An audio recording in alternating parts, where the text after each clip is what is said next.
Hello friends, welcome to my YouTube channel. आज हम लोग रामधारी गुप्ता खंड 2 से डिक्टेशन लिखेंगे। डिक्टेशन की स्पीड 100 वर्ड पर मिनट होगी। आप सभी लोग रेडी हो जाइए। डिक्टेशन स्टार्ट होगी 5 सेकंड बाद।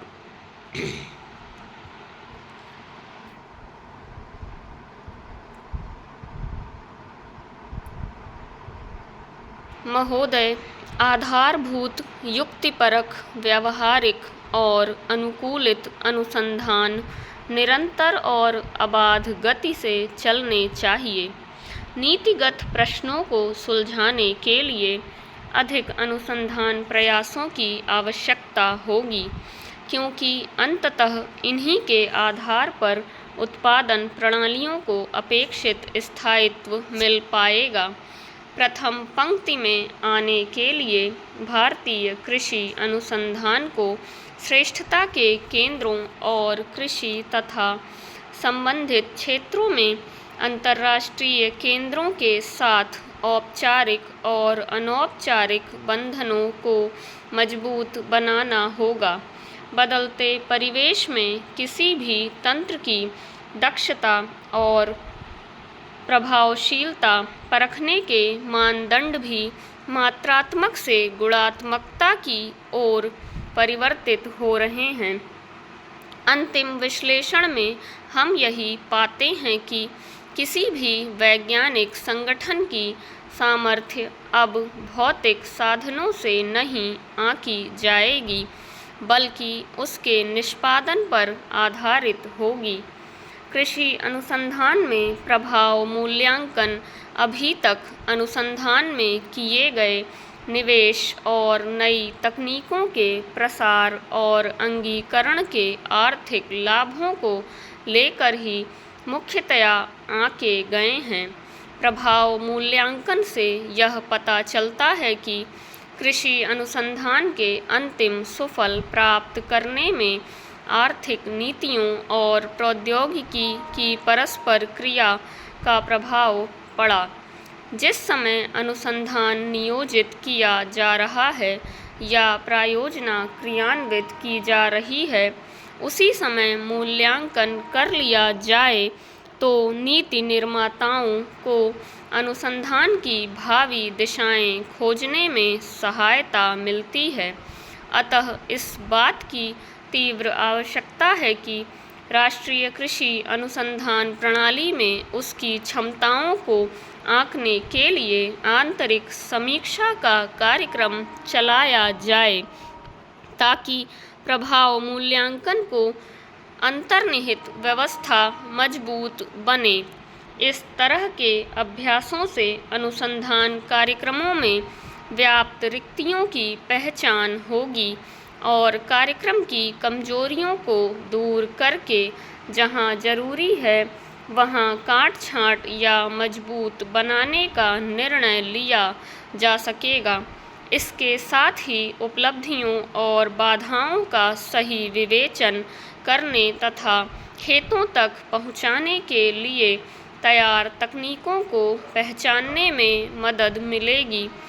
कृषि के फलस्वरूप आए व्यापक परिवर्तन का प्रभाव बहुत स्पष्ट है, जैसे कि सन 1961 में प्रति व्यक्ति खाद्यान्न की कुल उपलब्धता 468 ग्राम की थी, जो कि 55 साल बाद सन 2001 में 40% बढ़कर 2 किलो प्रति व्यक्ति प्रतिदिन हो गई। 101 करोड़ की आबादी को देखते हुए यह उपलब्धि थोड़ी नहीं है। भूख और खपत के बीच की असमता को समाप्त करना, समाज के सभी वर्गों को सामर्थ्य के अनुसार उचित दामों पर राशन उपलब्ध कराना और विविध कृषि उत्पादों और प्रशोधित उत्पादों के निर्यात में वृद्धि और आयात में कमी, अनाज और खाने के तेल के निर्यात में कमी से विदेशी मुद्रा की बचत को अलग करते हुए भी कृषि क्षेत्र से निर्यात की राशि गत वर्ष 100 अरब रुपए की सीमा को पार कर गई।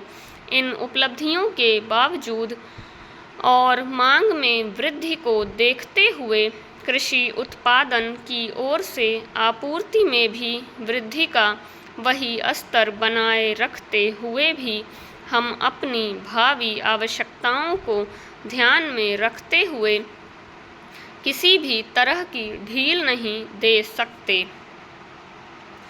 महोदय, उदाहरण के लिए खाद्यान्न में आत्मनिर्भरता का वर्तमान स्तर बनाए रखने के लिए भी हमें यह सुनिश्चित करना होगा कि हर साल खाद्यान्न में कम से कम 70 लाख टन की वृद्धि बराबर होती रहे।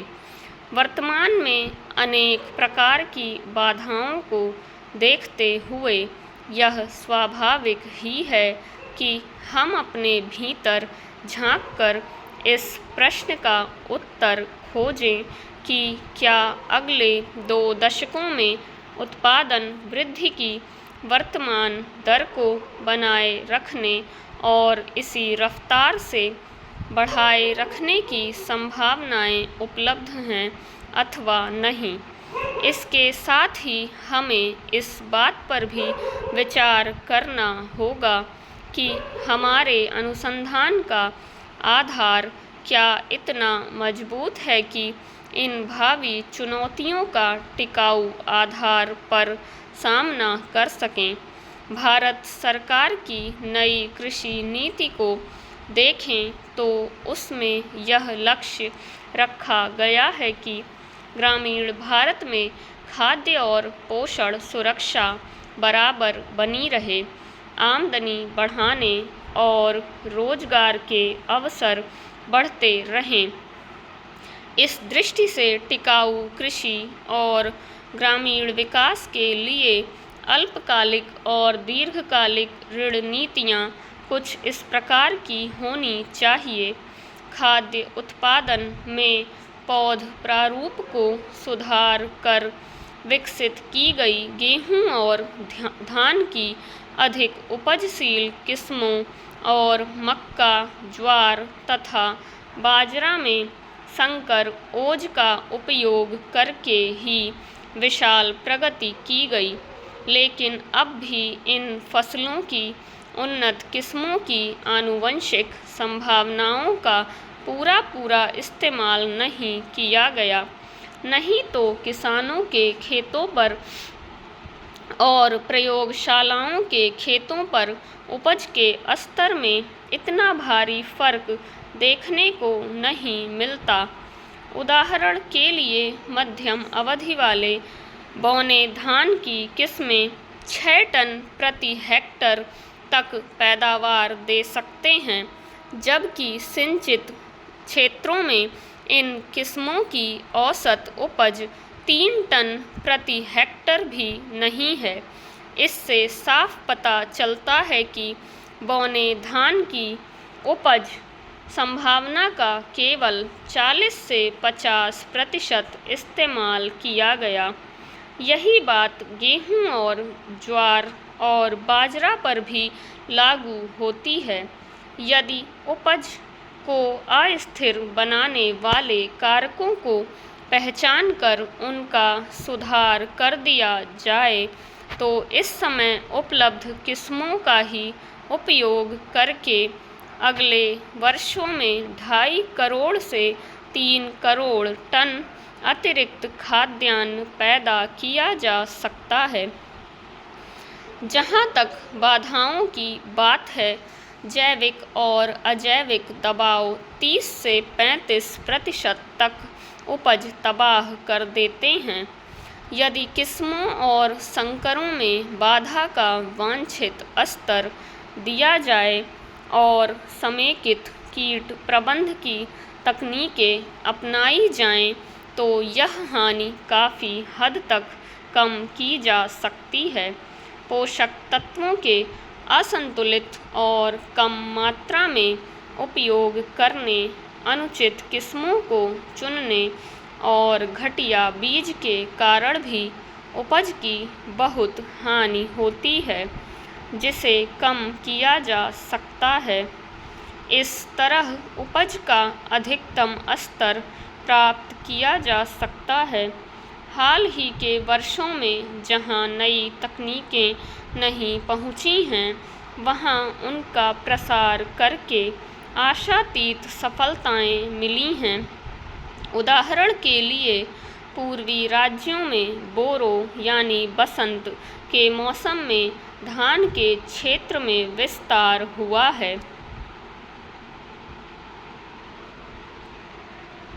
फ्रेंड्स, ये 1000 शब्दों की डिक्टेशन है। ये ठीक 10 मिनट में बोली गई है। थोड़ा सा स्पीड में फ्लक्चुएशन हुआ है, कहीं ज़्यादा और कहीं थोड़ी सी कम हुई है, बट 100 वर्ड पर मिनट रखने की कोशिश की है मैंने, और ठीक 10 मिनट में डिक्टेशन बोला गया है। आप लोग इस डिक्टेशन को लिखने की प्रैक्टिस करिएगा, और इसी के साथ मिलेंगे हम लोग नेक्स्ट वीडियो में। तब तक के लिए टेक केयर, बाय बाय।